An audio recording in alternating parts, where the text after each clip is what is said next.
Hello, my fellow Earth Angels. My heart is really happy because on November 25th, it will be 4 years since I last self-harmed, and this was a really hard habit for me to break, being that I had been doing it for 10 years, and I learned a lot. I learned that transformation takes place in the small, subtle moments that you may not even notice, and yoga, faith, therapy all helped me in my healing journey, but today I wanted to share some simple mental wellness practices that I catch myself doing every single week that keep me grounded in love now that I have found a stable place within myself. I discovered that learning is my greatest passion in life. It could be learning how someone specifically needs to be loved. It could be learning how to farm all year long or how to use my sewing machine. So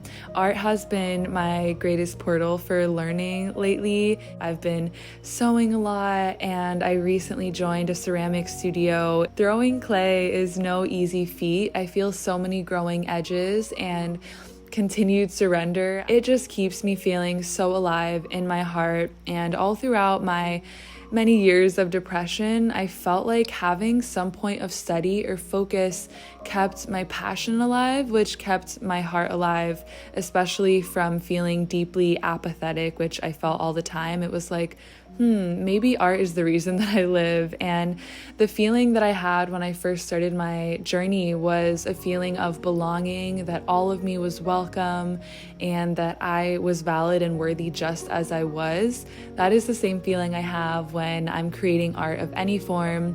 All of me is welcome, and I can translate anything I want into my art, and it's actually good fuel. There's nothing that's too dark or too heavy, and you can actually just go into it even more.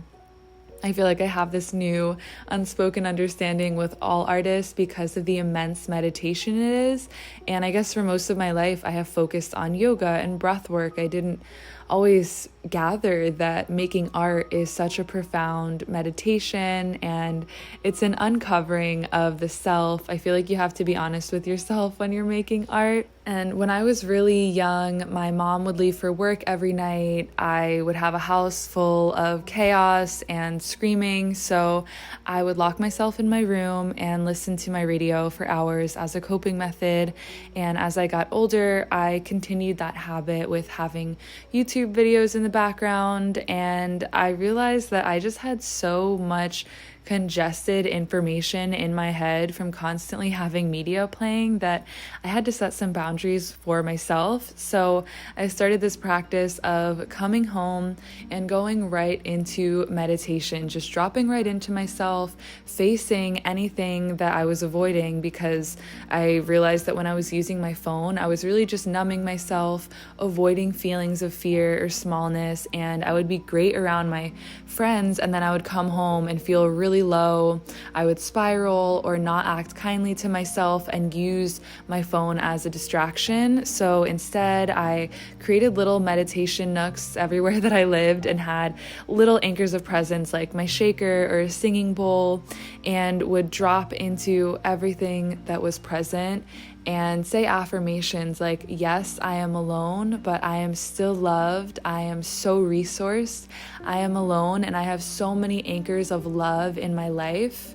I am alone, and I know exactly how to take care of myself. And it would really help me to be really clear about where I was and act out of a higher place than my fear narratives in my head. I noticed that I used my phone so much less overall when I wasn't using it for entertainment and I wasn't using it for avoidance. It actually just became a tool for work and for intentional learning. Another thing that really keeps my screen time down is reading good books, and I will put my phone in another room every night before bed and keep my current read on my bed so that the first thing I do when I wake up is read and start my morning off with a lot more gentle slowness than having the whole world at my fingertips. And something that has really been helping me stay consistent with a reading practice is switching between fiction and nonfiction. I recently got a Kindle since I'll be traveling and want to read as many books as possible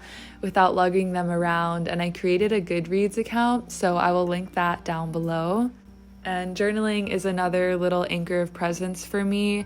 When I feel like having a little therapy session for myself, I will pull some oracle cards and use those as journaling prompts to reflect on my current situation or the way that my spirit is feeling. So I highly recommend that if you need some writing inspiration. Just find a good deck that you love.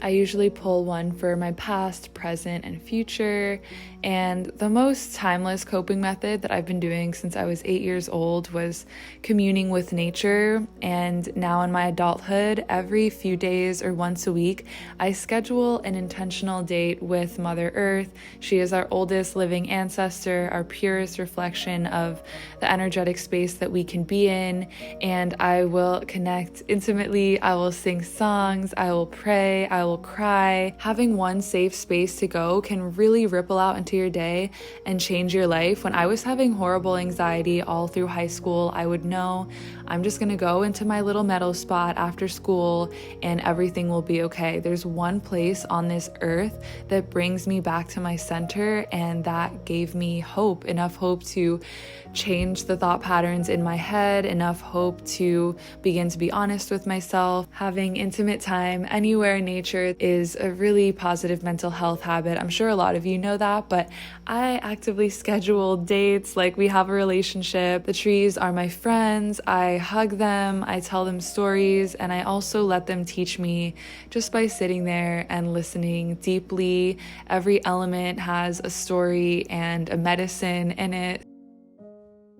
My familial wounds, my family of origin stories have been so deep and so painful for a really long time, and I have to say that time and space really helped my relationship with my family because it allowed me to remember who I really was and to create a lot of distance between all the triggers and anxiety that they caused me. Specifically when I was really depressed, I was even more sensitive, and I always have an ally with me, like one of my sisters who just gets it and is like, oh, well, that's just grandma being grandma. And it's not like grandma's this awful mean person. It's just she's loving me in the only way she knows how. And lately my narrative has been like, let me show them how I want to be loved by loving them that way. Maybe they've never been loved the way that I am loved by my friends. Maybe they don't know how soft and beautiful and intimate it can be. And so let me be the living example for them. I do that with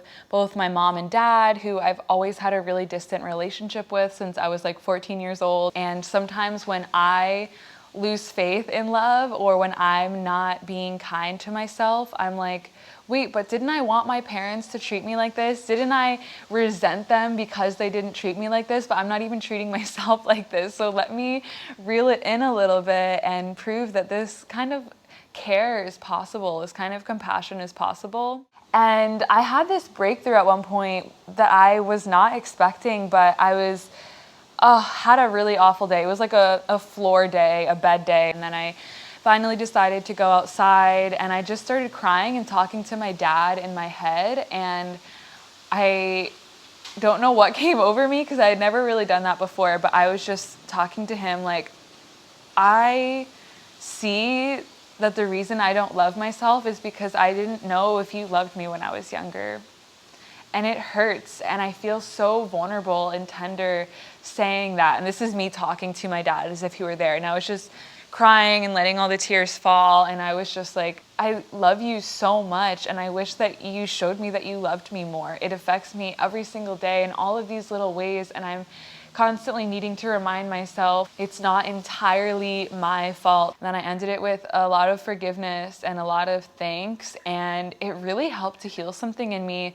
A few days ago, I just did this with my mom because we have the same birthday, November 3rd, and I was actually on the toilet and all day I was like, I know tears are gonna come. And it was when I sat on the toilet and I was like alone after spending the whole day surrounded by people, and I just started just bawling my eyes out.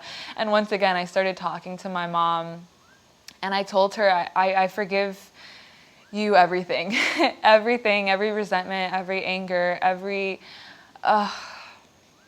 harsh story. I release it and I forgive you, and I have nothing but love for you.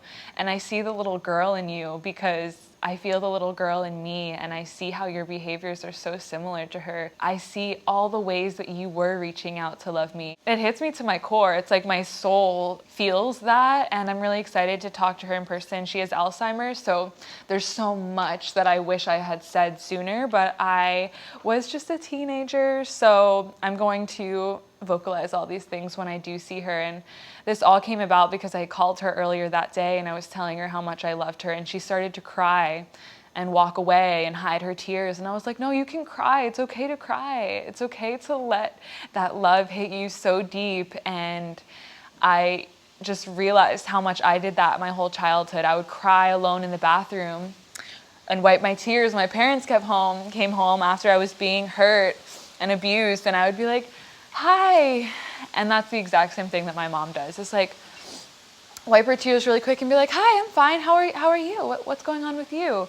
And I really want to break that pattern. I think I have been breaking that pattern. Talking and saying the things that you might never actually be able to say to their face can be a really beautiful healing therapy session. And one of my friends said that she goes a step further and actually sits in her parents' position and talks back to herself.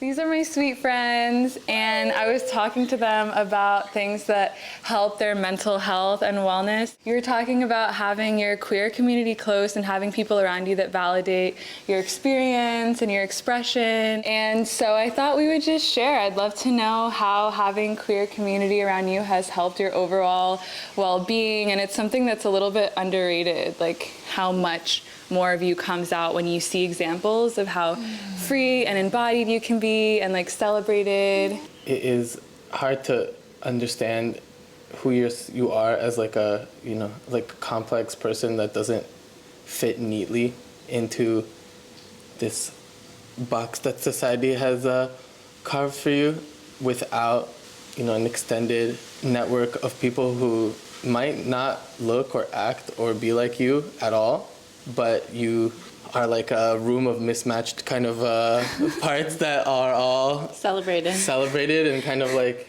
like all these different textiles in one place and somehow it like fits, even though none of the colors or the patterns match at all. That has expanded my capacity to love not only others, but also myself, Like the amount of love that I have for my queer friends can reflect right back.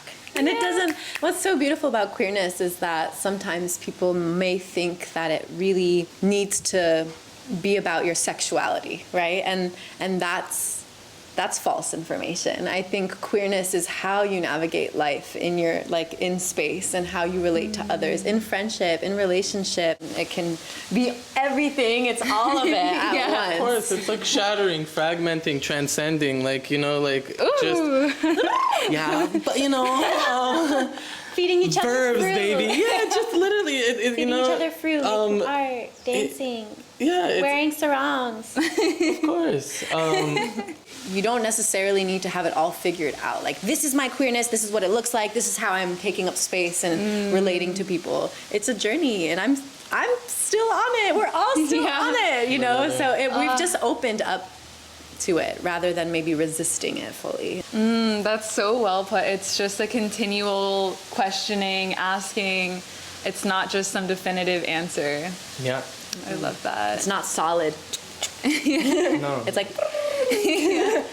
So many little things have been part of the journey, but full spectrum healing is really apparent to me. Not just the therapy helped me, the movement and the deep spiritual intentional lovemaking, and yes, the plant medicine and the intentional eating and the really beautiful nourishing community, all those things have helped my healing. And I just wanted to share some other things that you can do besides therapy in your day-to-day life. Thank you so much for joining me and being curious and just being a fellow soul on this earth, showing up every day and trying to figure this whole life thing out.